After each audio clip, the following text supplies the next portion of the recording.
3회 모의고사 풀이하기 전에 공지사항을 하나 말씀을 드린다는 것이 이거입니다. 자, 여러분들 이제 응시료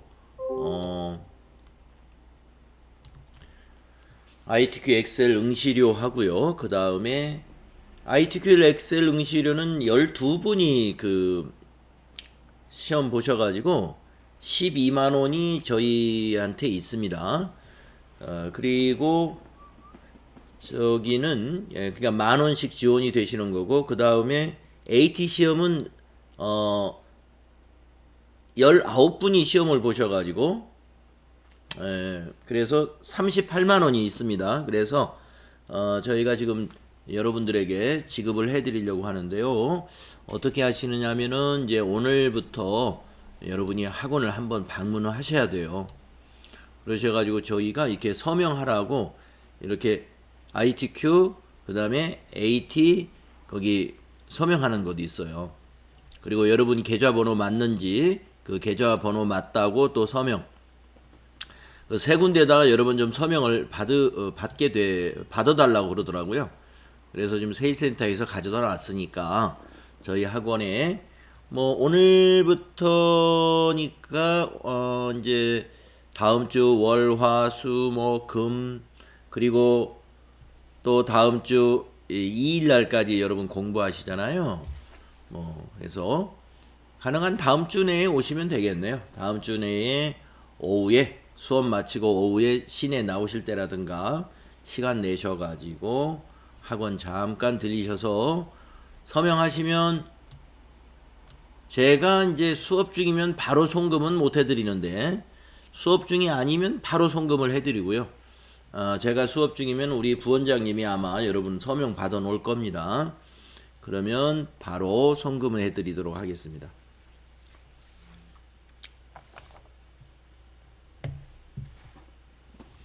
그래서 두 개를 다 보시는 분들은 네 3만 원이 되겠죠. 그리고 이제 여러분들 그 지난번에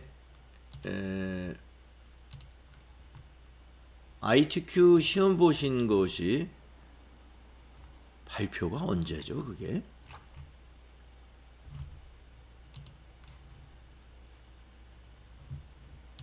발표 날짜 여러분 아세요?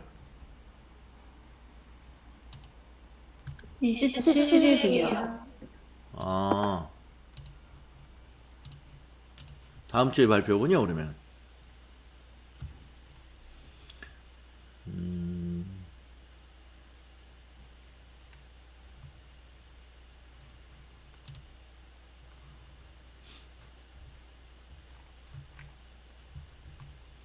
6월 12일 날 여러분이 보셨으니까 아니 5월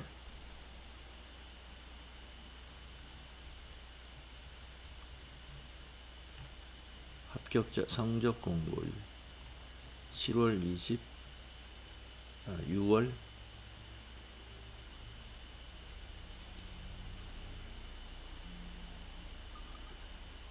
5월 8일이요. 5월 8일 날 보신 건가요? 네. 죄송합니다. 5월 27일 날 공고하는군요. 그러면 이제 다음 6월 달에 시작하는 분들은 시험을 8월 14일 날 봐야 되네. 8월 14일 날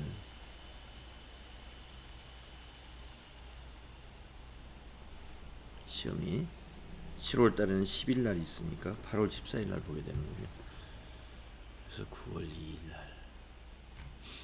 네, 알겠습니다. 행운을 빌겠습니다. 자, 그러면 자, 모의고사 풀이 한번 같이 해보겠습니다. 이론 풀이를 먼저 해볼 텐데요. 네. 자, 1번 회계정보의 질적 특성인 목적 적합성의 하위 항목이 아닌 것은 이랬습니다. 이제 여러분 이거 다 외우셨죠? 자, 목적 적합성 하면은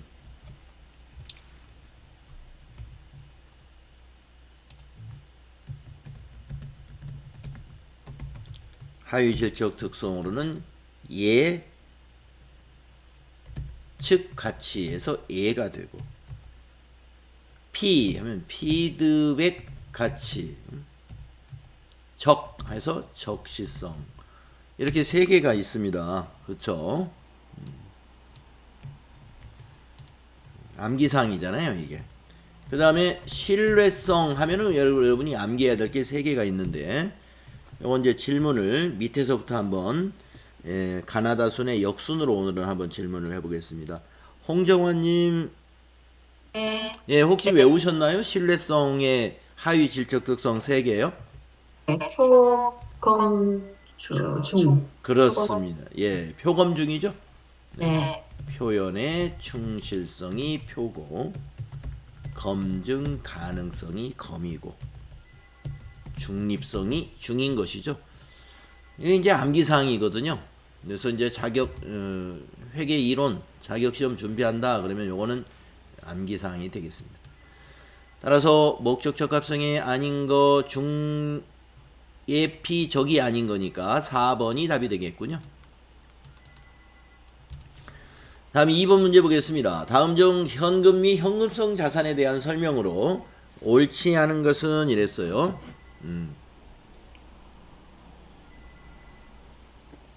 자, 1번 현금은 유동성이 가장 높은 자산이며 통화 대용증권을 포함합니다.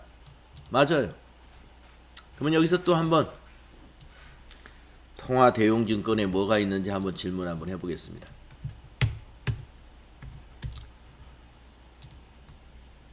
통화 대용증권이라는 말이 있거든요. 통화 대용증권에 두 가지는 꼭 알아야 될 것 같아요.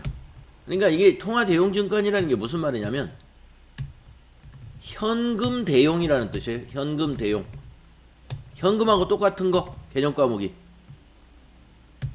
두 개만은 좀 아셔야 되는데, 가장 시험에 나올 확률이 높은 거, 현금으로 분개하는 거 두 가지가 무엇이냐라고 물어본다면, 최훈이님 혹시 아시나요?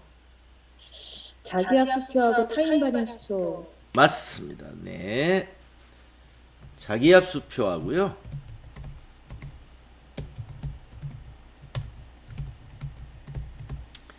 타인 발행 수표를 우리가 통화 대용증권이라고 해요. 꼭 이거 두 개만 있는 건 아닙니다. 그 외에도 보면 뭐 이자표, 또 그 우체국에서 쓰는 우편환 증서, 뭐 이런 것 등도 있습니다만은 그거 이 두 개 외에는 거의 우리가 회계의 그 시험에서 등장하지 않는 편이고요. 자기합수표, 타인 발행 수표는 자주 나옵니다. 결제 수단으로 많이 쓰기 때문에. 그래서 통화대용증권 하면은 자기합수표와 타인 발행 수표를 말한다 하는 거. 즉 현금하고 개정 과목을 같이 쓴다 이 말입니다. 다음 2번. 기업에서의 현금 거래의 번거로움과 위험을 막기 위해 거래대금을 수표로 발행하여 지급하는 것은 당좌예금이다. 맞습니다. 현금성 자산에는 당좌예금, 보통예금, 취득 시점으로부터 만기가 3개월 이내인 유동성이 높은 금융상품을 포함한다. 맞습니다. 4번. 현금성 자산에 속하는 채무증권 및 단기금융상품의 만기는 결산일 현재 기준으로 한다? 이게 틀렸네요. 방금 아까 3번에서 취득 시점으로부터 그랬잖아요. 취득 시점으로부터 기간을 따지는 것이지 재무상태표일이라는 것은 결산일을 말하는데 결산일 기준으로 현금성 자산을 따지지 않습니다. 4번이 틀린 거죠. 다음 문제. 다음 자료를 이용하여 선입선출법, 총평균법에 따른 계산한 기말자산으로 옳은 것은 이랬습니다. 자, 먼저 선입선출법 한번 해보겠습니다. 자, 선입선출이라는 것은 여기서 매출을 이 입고가 빠른 것부터 출고로 잡으면 되겠습니다. 자, 매출이 요때 매출이 있었어요. 모두 개당 500원. 자산 20개. 120개를 팔았네요. 자, 120개를 순서대로 출고를 털면 5월 1일 거에서 120개가 나간 겁니다. 그러면 5월 1일 거에서는 80개의 재고가 남겠습니다. 그래서 재고는 지금 우리가 기말 자산을 재고를 말하니까 80개 하고 5월 5일 거에 50개가 재고로 남았어요. 그래서 각각 계산하면은 개당 1,000원짜리 80개는 8만 원이 되겠고, 개당 400원짜리 50개는 4, 5, 20에 2만 원이 되겠습니다. 그래서 두 개 합친 것이 재고 금액이죠. 10만 원이 되겠습니다. 자, 현재 10만 원짜리가 두 개라서 총평균법으로 또 한번 해봐야 되겠네요. 자, 총평균법은 매출 제외하고 요 두 개의 평균 단가를 구해가지고 재고가 몇 개냐면은 80개와 50개가 재고지 않습니까? 전부 130개가 재고예요. 자, 250개에서 120개 팔았으니까 250개에서 120개 팔았으니까 재고는 130개예요. 거기다가 평균 단가를 곱하면 된다 이거죠. 그래서 평균 단가는 어떻게 구하느냐? 1000개 곱하기 200개 하면은 20만 원. 1000원 곱하기 200개. 제가 말을 거꾸로 했습니다. 어쨌든 뭐 20만 원. 그 다음에 5월 5일 거 400원 곱하기 50개 하면은 2만 원. 두 개 합치면 22만 원. 22만 원을 수량의 합계인 1400개로 나눠 봅시다. 그러면 평균 단가가 나오죠? 예, 한번 나눠 보세요. 22만 원 나누기 수량이 1400개가 아니라 왜 이러죠? 250개. 250개. 나누기 250개 평균 단가는 880원이 나옵니다.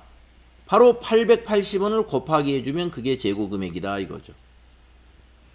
곱하기 130개가 재고니까 11만 4,400원이 나오더라. 이렇게 여러분 계산하셨죠? 그래서 답이 4번이다. 네, 뭐 선입선출법이 나올지 후입선출법이 나올지 총평균법으로 나올지는 모르겠으나 다 알아둬야 됩니다. 네, 원리가 어떻게 되는지 알아두셔야 되겠네요. 자, 4번 답이었습니다. 자, 다음은 네 번째 문제 보겠습니다. 다음 자료를 이용해서 21년 12월 31일 차량 운반구 처분 시 유형자산 처분 손익을 구하면 얼마인가 이랬습니다. 네, 이 문제가 하도 많이 나오니까 똑같은 질문을 여러 번 드리게 되는데, 네. 자, 유형자산 처분 이익은 무엇 빼기 무엇으로 계산해야 된다. 만약에 처분 이익이 낮다면 무엇 빼기 무엇이다 라고 해야 될 말할 줄 알아야 우리가 이걸 계산할 수 있는 거잖아요. 전춘옥님 한번 무엇 빼기 무엇이죠? 유형자산 처분 이익은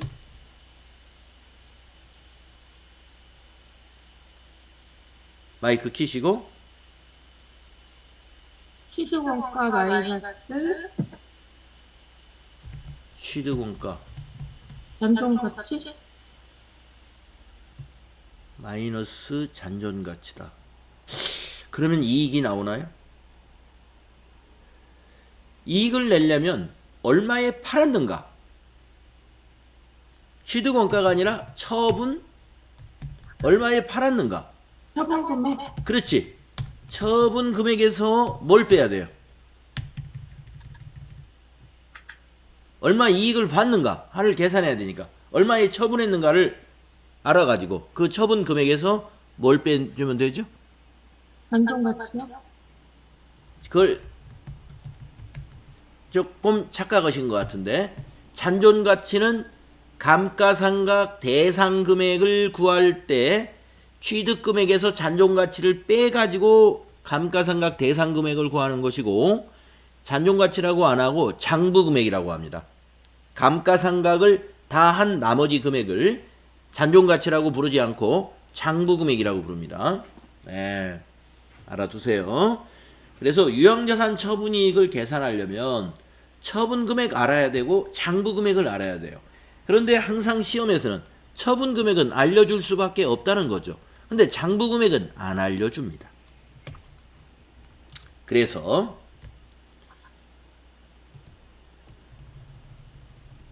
우리는 뭘 또 알아야 되느냐? 장부금액은 그럼 어떻게 구하느냐? 장부금액. 예. 자, 장부금액도 제가 한번 문제를 내볼게요. 장부금액은 무엇 빼기 무엇이다 라고 만약에 괄호를 두 개를 넣어준다면 이 두 개 괄호를 정확하게 한번 채워보시는데 장부금액이란 무엇 빼기 무엇이다. 장지혜님 어디 계세요? 네, 무엇 빼기 무엇인가요? 장부금액은요?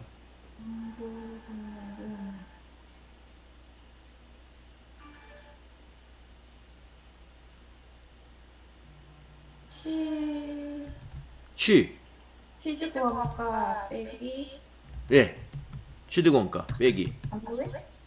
네? 감가상각 빼기 그렇죠. 예. 감루.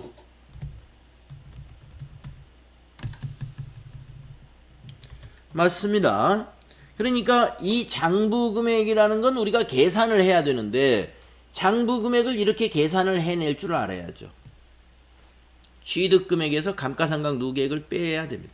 취득금액은 문제에서 알려줘요. 아까 처분금액 알려주듯이 취득금액도 알려주게 돼 있어요. 그러면 감가상각 누계액은 알려주느냐? 안 알려주죠. 계산하라고 그래요.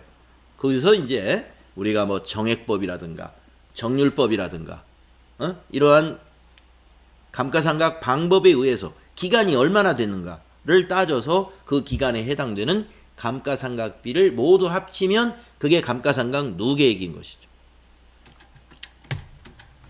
자, 유형자산 처분이익 문제 너무나 자주 나옵니다.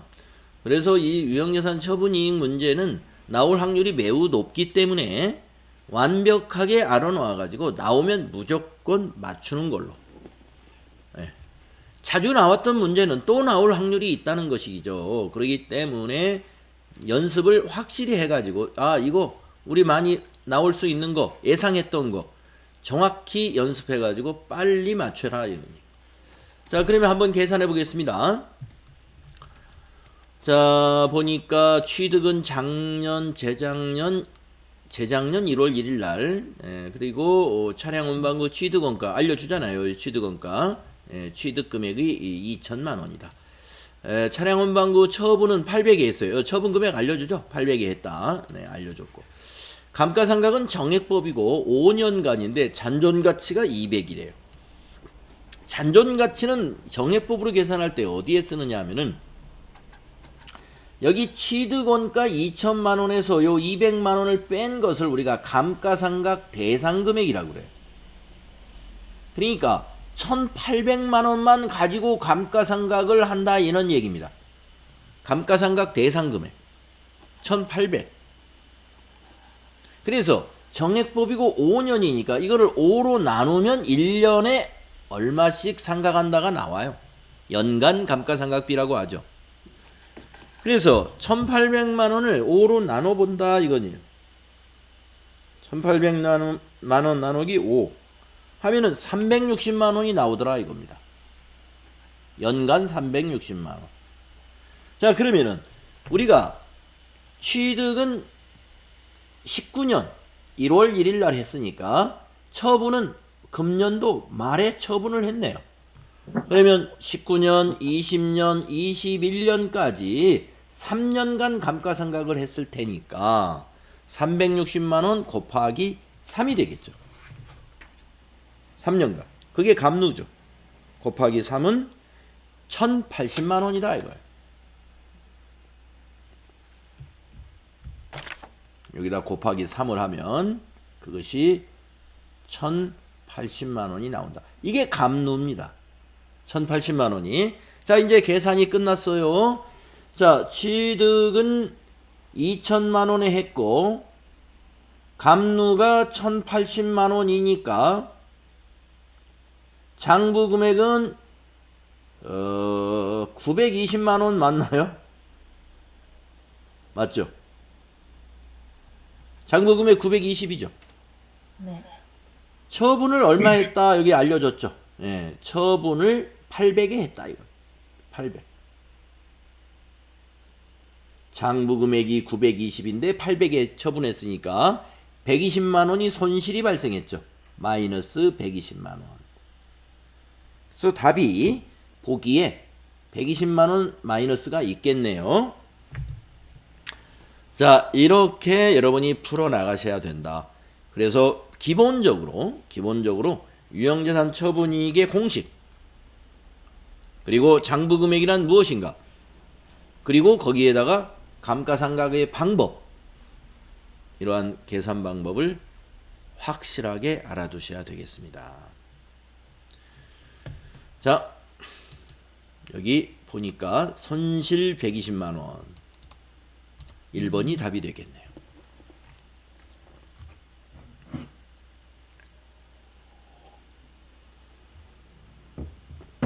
예, 다음 5번 문제. 다음 자료를 이용하여 1월 1일 2021년 1월 1일 기초자본을 구하면 얼마냐? 하하, 이런 문제가 나왔어요. 자, 이런 문제는요. 자, 여러분, 자본이라는 개정 과목을 한번 이렇게 써보세요. 자본이다. 원래 자본이라는 개정 과목은 사실은 없습니다. 자본 안에 자본금, 자본잉여금, 자본조정 이런 것들이 존재하는 거기 때문에 아무튼 자본, 몽땅 이거를 한번 토탈로 써보는 거예요. 자, 여러분, 자본은 대변에서 증가하고 차변에서 감소하죠. 그러면 기초가 어디에 있겠어요? 여기에 기초가 있는 거죠. 이걸 구하라는 겁니다. 그러면 나머지 데이터가 뭐냐면 기말 자본이 25만 원이래요. 그러면 자본의 기말은 차기로 2월 되는 거, 여기가 25만 원이라는 얘기예요. 응? 기말. 여기가 25만 원. 자, 당기 순이익이 발생합니다. 여러분, 당기 순이익은 자본의 어디로 와요? 증가로 오죠. 이익잉여금으로 오지 않습니까? 그러니까 자본의 증가. 자본의 증가. 대변이죠. 그 다음에 현금을 배당했답니다. 자, 여러분, 현금 배당을 한번 떠올려 보세요. 현금으로 배당을 하면은 대변의 현금, 자산 감소하고 차변에 뭐가 와요? 자본이 오겠네요. 자본에 뭐가 와요? 이익잉여금이 줄어들잖아요. 근데 처음에 이익잉여금으로 바로 배당을 안 하고 미지급 배당금 부채로 설정했다가 이익잉여금이 없어지는 거예요. 어쨌든 현금 배당은 자본이 유출되는 겁니다. 외부로. 그게 자본의 감소예요. 자본의 감소, 차변이죠. 네, 차변에 적어 보겠습니다. 자, 이제 유상증자랍니다. 자, 여러분, 유상증자가 뭐예요? 주식을 발행하는 거죠. 주주로부터 돈을 받고 주식을 발행하는 거. 그러면 어떻게? 자본이 늘죠. 그럼 요 10만 원은 대변이랍니다. 자, 이제 짝 맞추기 해보세요.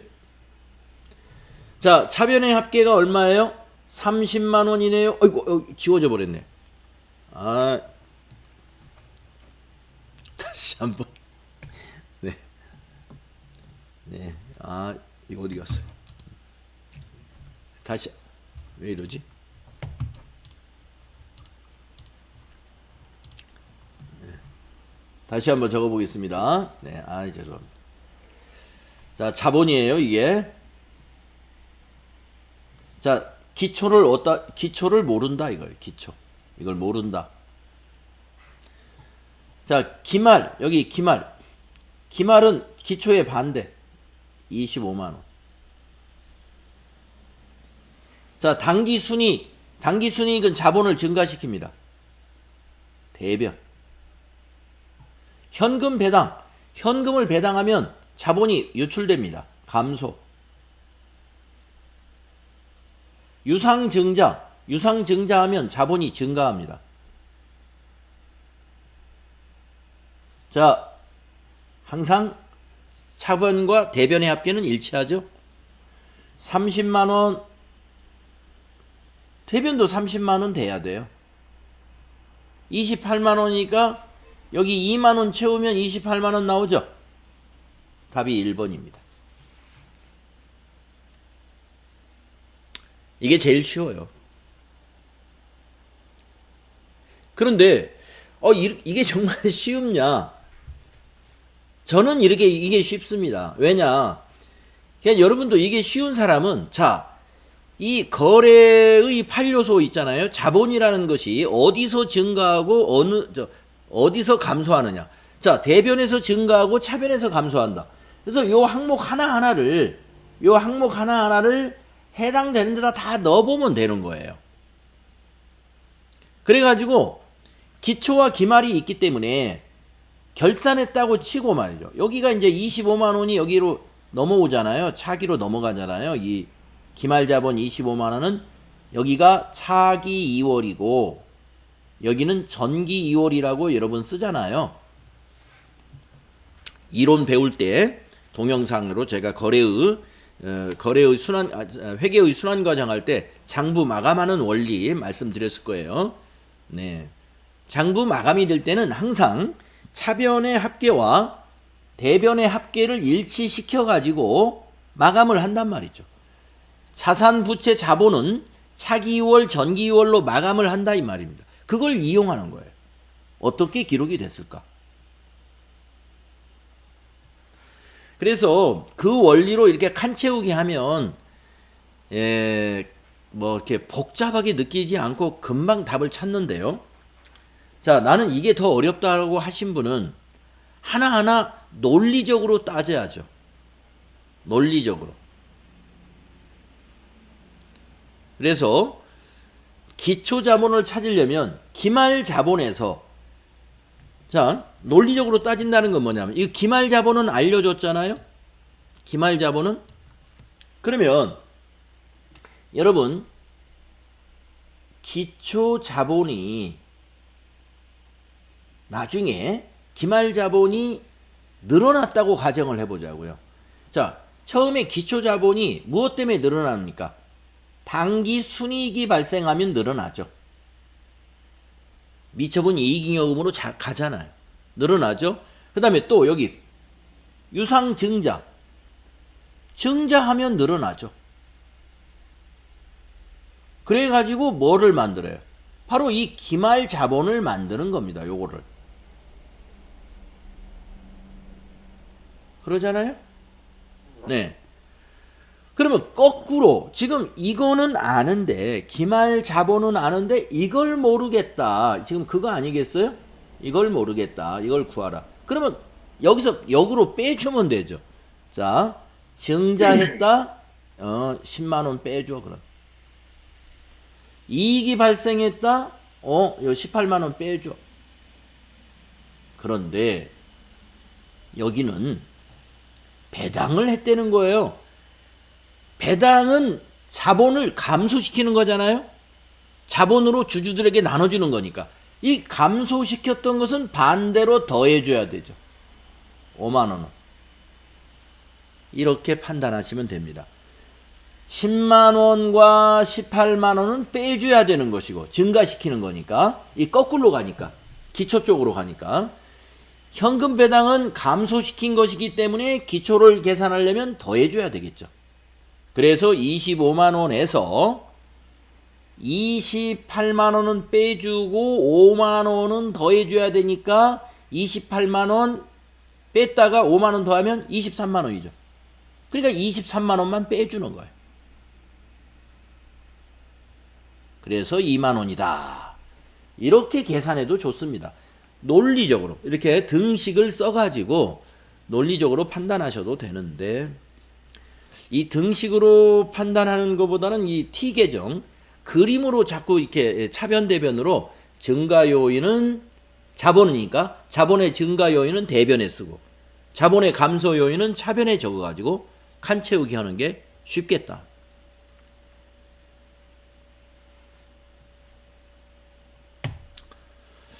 네, 5번 문제 뭐 쉽게 생각하신 분은 아주 쉽게 맞췄을 것이고요. 이런 문제가 우리가 그동안 이론 풀었던 거에서 흔치 않았던 문제네요.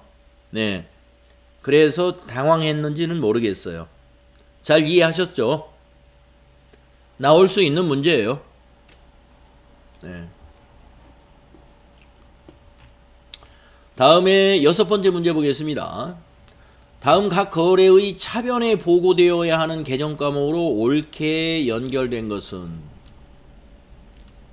차변에, 자, 차변만 한번 분개해 보자는 거죠. 자, 주식회사 한공은 상품 100만 원을 판매하기로 하고 계약금으로 10만 원을 수령하면은 우리가 계약금을 받았다는 거 아니에요? 부채니까 부채는 대변이고, 차변에 오는 것은 뭘 받았느냐? 네, 여기 뭘 받았어요?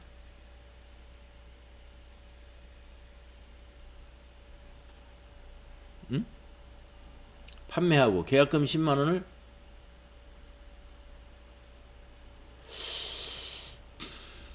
수령했다. 예? 현금이겠네요. 예. 여기서 현금으로 받았단 말은 없지만 어쨌든 보기에서 보면 선수금은 말이 안 되니까, 그렇죠? 선수금은 부채니까 대변에 가야 되는 거죠. 그러니까 현금으로 받았다고 판단해야 돼요. 다음 4번. 사원 주인공이 퇴사하여 퇴직금 100만 원을 보통예금 계좌에서 지급하였다.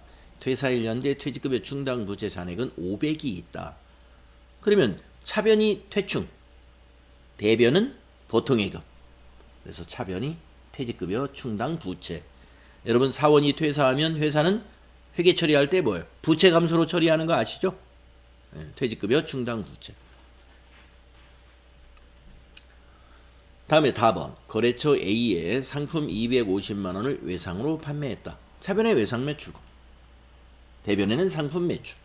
그래서 차변에 오는 것만 물어봤기 때문에 답은 2번이었네요. 그래서 처음에 뭘로 받았다는 말이 없어가지고 이거 뭐 현금으로 받은 거야. 근데 보기에서 뭐 현금 아니면 선수금 선택할 여지가 두 개밖에 없기 때문에 현금으로 받았다고 봐야 됩니다. 다음에 7번째 문제 보겠습니다. 다음의 자료에 의하여 판매비와 관리비를 계산하면 얼마냐. 요거 뭐 계정 과목 암기 테스트 하는 거예요. 임차료 판매비와 관리비 맞습니다. 컴퓨터 매각으로 인한 손실은 영업의 비용입니다. 영업의 비용. 그러면 계정 과목 이름은 뭘까요? 요게 자, 누구에게 한번 물어볼까요? 영업의 비용인데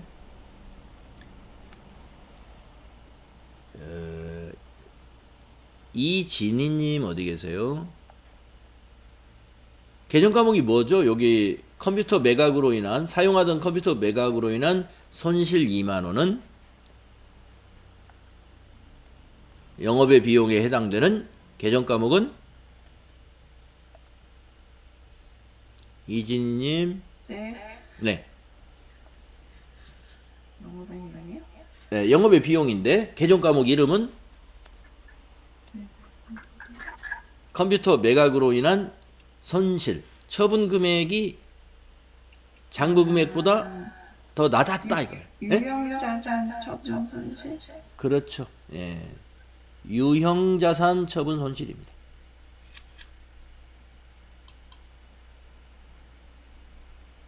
그래서 유형자산 처분 손실은 영업의 비용입니다.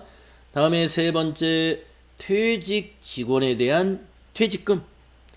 퇴직 직원에 대한 퇴직금이다.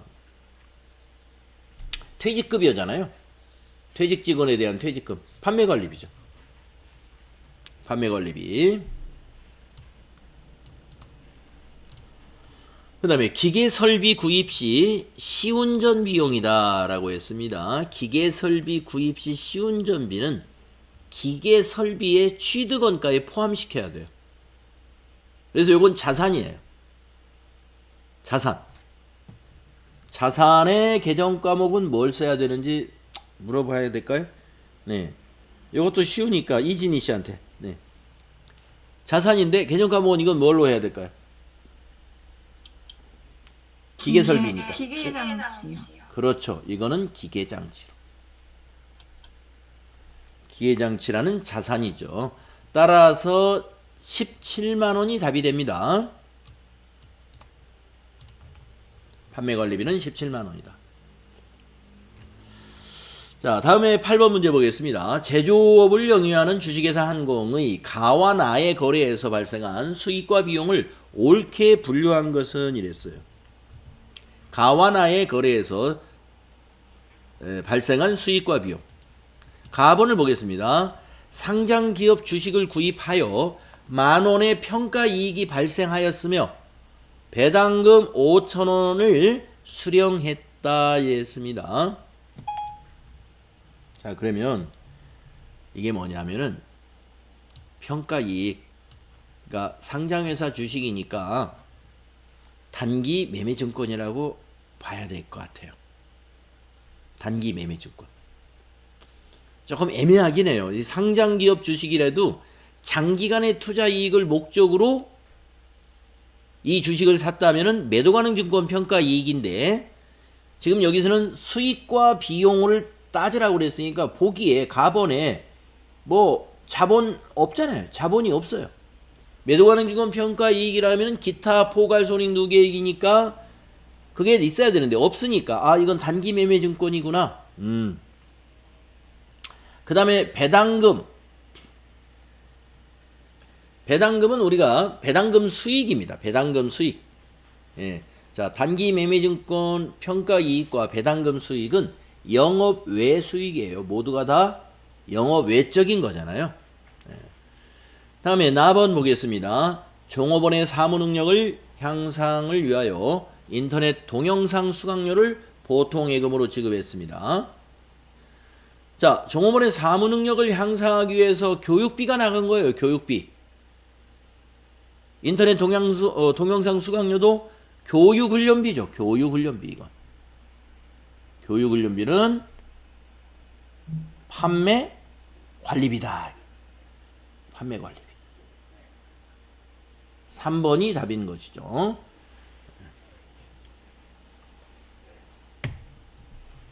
다음 9번 문제 보겠습니다. 손익계산서에 대한 설명 중 옳은 것은 이랬습니다. 자, 수익과 비용은 각각 순액으로 보고하는 것을 원칙으로 한다. 순액? 순액으로 보고하면 안 되죠. 순액으로 보고한다는 것은 차감해서 보고한다는 뜻인데요. 순액이 아니라 총액으로 보고하는 것입니다. 다음 2번.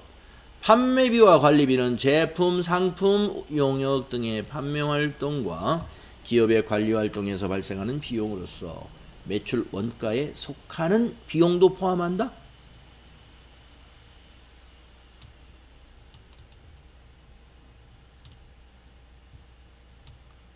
이거 틀렸죠. 매출 원가에 속하지 않는 비용입니다. 판매비와 관리비하고 매출 원가가 서로 교집합이 되면 안 되죠. 다른 거예요. 그래서 매출 원가에 속하지 않는 비용, 그것이 판매관리비입니다.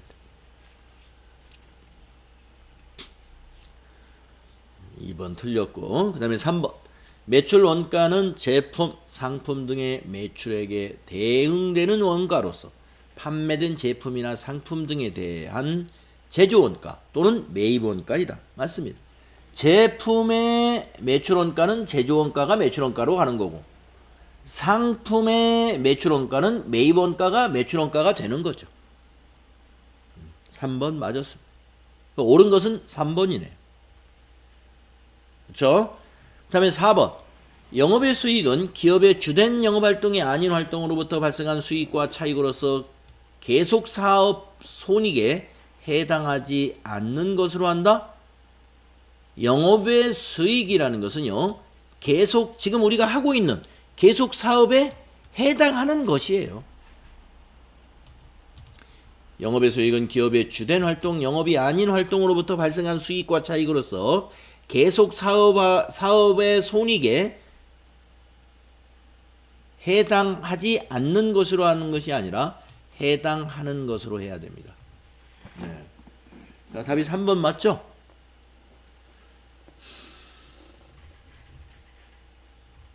다음 10번.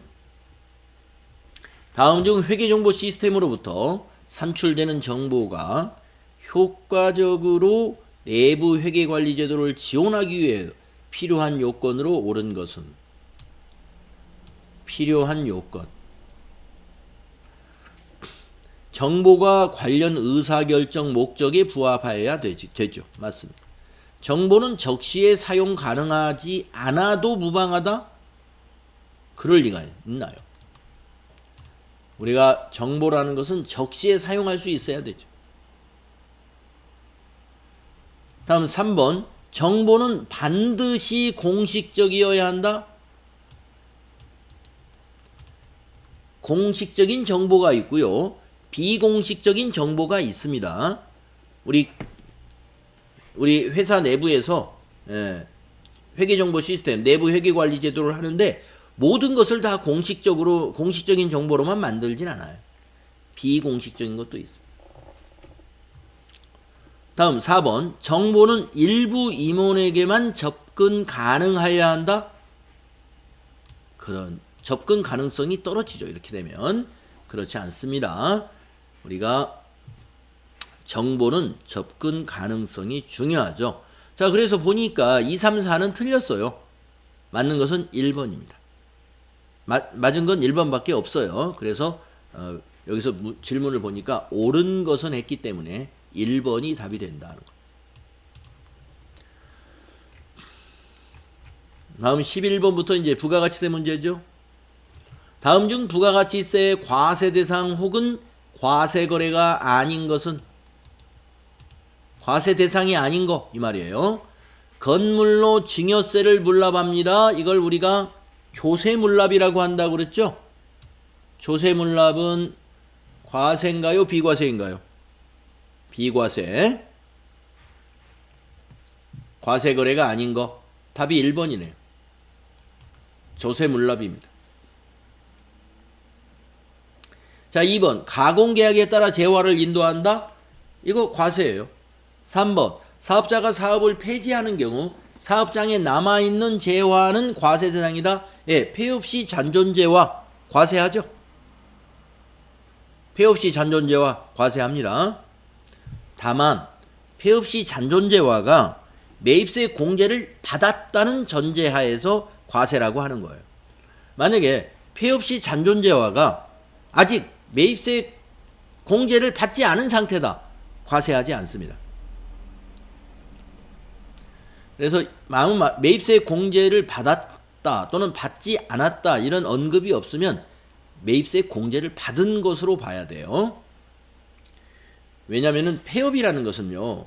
폐업을 할 사람이 이번 달에 매입을 하겠습니까? 아니면 지난달에 매입을 하겠어요? 우리가 폐업이라는 것은 하다 안 되니까 폐업하는 거죠. 재고가 어떻게 되겠어요? 오래전에 재고들입니다. 여러분들 그 상점에서 폐점 정리라고 써붙이면 거기에 신상품이 있나요? 예, 전부 다 재고가 쌓이고 쌓여서 막 10만원짜리를 5만원, 4만원에 이렇게 파는 게 폐점 정리잖아요. 그래서 매입세 공제를 다 받은 것으로 우리가 봐야 돼요. 그 다음에 4번 현물로 출자하는 거 과세입니다. 현물 출자는 과세. 그래서 1번이 답이다. 다음 12번. 부가가치세법상 영세율에 대한 설명으로 옳은 것은 이랬어요. 자, 1번. 비거주자 또는 외국법인에게는 영세율을 적용하지 않는다. 외국법인에 응? 비거주자, 외국인을 말하죠. 네, 외국법인에게는 영세율을 적용. 이것이 말이죠. 영세율 적용 여부는 상호주의에 따른 거거든요. 적용하지 않는다라고 말할 수 없어요. 만약에 외국 그 상대 국가에서 국내 법인과 국내 내국인에게 영세율을 적용해주면 우리도 해줍니다. 그래서 상호주의라고 그럽니다. 상호주의. 다음에 2번. 내국 신용장에 의하여 재화를 공급하는 경우에는 세금계산서 발급 의무가 면제가 안 되죠. 내국 신용장은 국내 업체끼리의 수출품 거래이기 때문에 세금계산서 발급을 영세율 세금계산서를 발급해야 합니다. 면제가 되지 않아요. 다음 3번. 외국법인의 국내 사업장에 공급하는 재화는 영세율이 적용된다. 외국 법인이 국내 사업장에 공급하는 재화. 국내 사업장에 공급한다는 것은 뭐예요? 수입이잖아요. 매입이잖아요. 영세율은 판매했을 때 해주는 거죠. 예. 그래서 외국 법인의 국내 사업장에 공급하는 재화라는 것은 우리가 국내에 있는 외국 법인들 많이 있지 않습니까? 네. 국내에 있는 외국 법인이 미국이나 프랑스에 있는 본사에서 국내에 있는 사업장에 판다 이거예요. 뭘 판매했어요. 거기다 영세율을 적용해 준다. 이거는 말이 안 되잖아요. 수입인데. 예. 과세죠. 자, 그러면 4번만 옳은 건가요? 면세 사업자는 면세를 포기하지 않는 한 영세율을 적용받을 수 없다. 맞습니다. 여러분, 면세 사업자가 영세율 적용을 받으려면은요. 첫째, 자기가 공급하는 재화가 수출인 경우에 한해서 면세를 포기하고 면세 포기를 하고 일반 과세자가 되었을 때 영세율 적용을 해줍니다. 단 수출을 해야 돼요. 4번 맞아요. 자, 1, 2, 3번 틀린 거였습니다. 다음 13번. 부가가치세법상 과세 기간의 설명으로 옳지 않은 것은. 자, 여러분 부가가치세법의 과세 기간은 1기와 2기가 있는 거 아시죠? 1기와 2기가 있어요. 자, 1번 보시죠. 사업 시작 전 등록을 한 사업자가 폐업한 것으로 의제되는 경우에는 의제된다는 것은 뭐예요? 폐업한 것으로 간주가 된다 이거예요. 부가가치세 신고가 계속해서 안 들어오면 이 사업자는 폐업했구나. 이것을 우리가 폐업으로 의제되는 경우라고 합니다. 등록일로부터 폐업 의제일까지 과세기간으로 본다.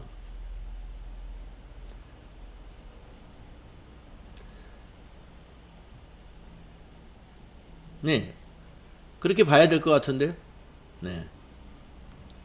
다음에 2번. 합병으로 소멸한 법인의 최종 과세기간은 그 과세기간의 시작일로부터 합병 등기일까지로 한다. 네. 합병해서 소멸됐으니까 합병 등기일까지를 과세기간으로 봐야 되겠네요. 네, 맞을 것 같습니다. 다음 3번. 계속 사업자의 경우에 1월 1일부터 6월 30일까지를 1기, 7월 1일부터 12월 31일까지를 2기 과세기간으로 한다. 틀림없죠? 네. 그럼 4번. 신규 사업자의 최초 과세기간은 사업 개시일이 속하는 달의 1일부터 틀렸네요. 당해 과세기간의 종료일까지다. 개시일이 속하는 달의 일일이 아니라 그냥 개시일부터예요. 개시일부터. 네. 신규 사업자의 최초 과세 기간은 개시일이 속하는 달의 1일, 이거 필요 없습니다. 사업 개시일부터 당해 과세 기간의 종료일까지이다. 옳지 않은 건 4번입니다. 네. 아니, 부가가치세 문제가 지금 이게 보기에 지문이 굉장히 길어지면서 좀 약간씩 까다롭게 나왔네요. 네, 이번 문제. 네, 4번 틀린 거 맞죠? 네. 사업 개시일이 속하는 1일 없습니다. 그냥 사업 개시일부터다. 다음 14번. 다음 중 부가가치세 과세 표준에 포함되는 항목 매출 환입비용 차감시켜야 돼요. 빼줘야 되는 겁니다. 반환 조건부 용기대금은 과세 표준이 아니다 그랬죠. 장기할부 판매 이자는 포함해야죠. 그래서 과세 표준에 포함되는 건 3번이 되겠네요. 공급받는 자에게 도달하기 전에 파손된 재화의 가액은 과세 표준에서 차감시켜야 됩니다. 포함하지 말아야 돼요. 여러분이 그 교재에 보시면 과세 표준에 포함되어야 하는 것과 포함되지 말아야 되는 것 교재에 표로 나와 있는 부분이 있습니다. 여러분 그 동영상 컨텐츠로 이론 수업 동영상 강의 들었을 때 아마 그 부분에서도 제가 그 영상에서 그 표를 강조했을 거예요, 여러분에게. 다음 15번 부가가치세법상 납세지에 관한 설명으로 옳지 않은 것은 이랬습니다. 납세지 기본적으로 사업장이 납세지죠. 사업장 주소지가. 자, 1번 부가가치세는 사업장마다 신고 납부하며 사업장 소재지가 납세지가 된다. 맞습니다. 이게 원칙이에요. 2번 재화를 보관하고 관리할 수 있는 시설만 갖춘 장소, 하치장은 사업장이 아니다. 맞죠? 3번 부동산 임대업의 경우에는 그 업무를 총괄하는 장소를 사업장으로 한다. 이매자님 어디 계십니까? 이매자님. 네네네네. 자, 이 3번이 틀린 것 같은데요. 업무를 총괄하는 장소가 아니라 부동산 임대 사업의 경우에 사업장을 어디로 볼까요?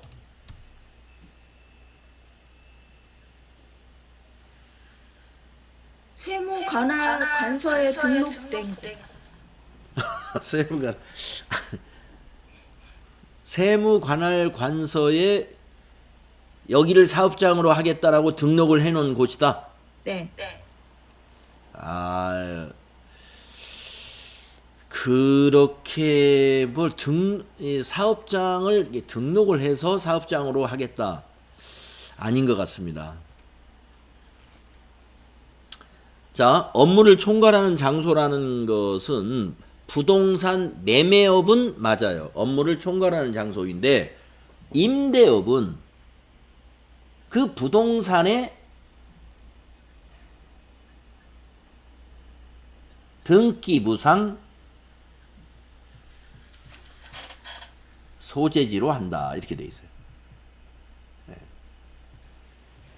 부동산 등기부상 소재지를 사업장으로 한다. 이렇게 돼 있습니다. 예, 그러니까 우리가 사업자가 사업장을 어디로 하겠다 이렇게 관할 세무서에 신고한다고 해서 거기를 사업장으로 봐주진 않아요. 부동산 등기부상의 소재지가 사업장으로 자동으로 결정이 된다. 예, 부동산 임대업의 사업장이 어디냐 하면은 등기부상 소재지가 사업장이다. 이렇게 해야 맞는 것입니다. 예, 업무를 총괄하는 장소는 부동산 매매업. 예, 부동산 매매업의 업무를 총괄하는 장소니까 본사 또는 사무소가 되는 것이죠. 자, 그래서 옳지 않은 게 3번이었습니다. 자, 박람회 등 행사가 개최되는 장소에 개설한 임시사업장은 사업장이 아니다. 맞는 설명이죠. 네, 우리가 이제 부가가치세 이론이 어떤 거는 굉장히 쉽고요. 또 어떤 거는